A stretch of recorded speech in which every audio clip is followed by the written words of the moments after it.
सो साथियों, इसके पहले वाली वीडियो में हमने आपको दो बातें बताई थी। वो दोनों बातें हमने आपको प्रूफ के साथ क्लियर भी किया था। पहली बात हमने आपको बताई थी कि जो संख्या शून्य में समाप्त हो रही है उसका इकाई अंक हमेशा क्या होगा? उसका इकाई अंक हमेशा शून्य होगा। उसका इकाई अंक हमेशा शून्य होगा, जब ही तो वो संख्या शून्य में समाप्त होगी। और दूसरी बात हमने आपको बताई थी कि जो संख्या शून्य में समाप्त हो रही है उसके अभाज्य गुणनखंड में आपको 2 देखने को मिलेगा और 5 देखने को मिलेगा, या फिर उसके गुणनखंड में आपको 2 देखने को मिलेगा और 5 देखने को मिलेगा।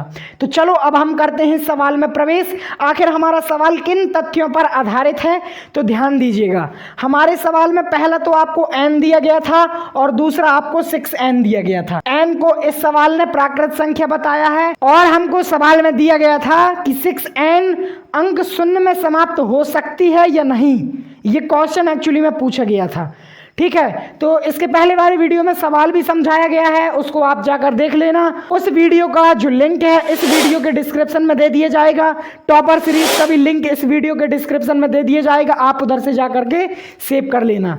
तो हम जानते हैं कि 6n का जब हम गुणनखंड करेंगे तो 2 गुणित 3 के फॉर्म में आएगा, और पावर यदि कोष्टक के ऊपर लगी हुई है तो जब हम कोष्टक को हटाते हैं तो ये जो पावर हमको दी जाती है, ये जो हमको घात दी जाती है, हम इन संख्याओं के ऊपर लगा देते हैं जो संख्या हमको कोष्टक के अंदर दी जाती हैं।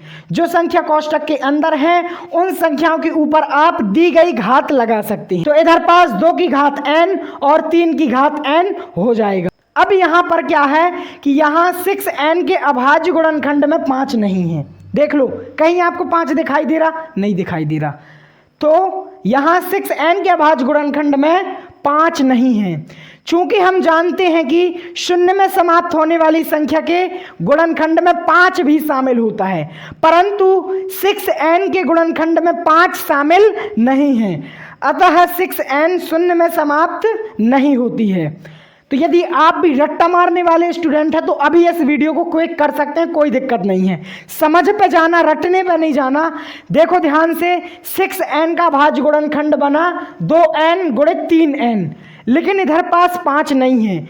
और जो संख्या शून्य में समाप्त होती है उसमें सीधा सीधा सा फंडा होता है कि अभाज्य गुणनखंड में 2 के साथ 5 भी हो, लेकिन इधर पास 6n के अभाज्य गुणनखंड में 5 नहीं। 5 न होने के कारण हमारा 6n शून्य में समाप्त नहीं होता।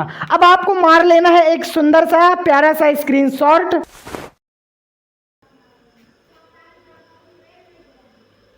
ठीक है, इस प्रकार से हमने इस सवाल को हल कर लिया। लास्ट में हमारा सार इतना ही निकलता है कि जो संख्या 6n है ये शून्य में समाप्त नहीं होती। तो दोस्तों, हम फिर मिलेंगे आपको अगली वीडियो में।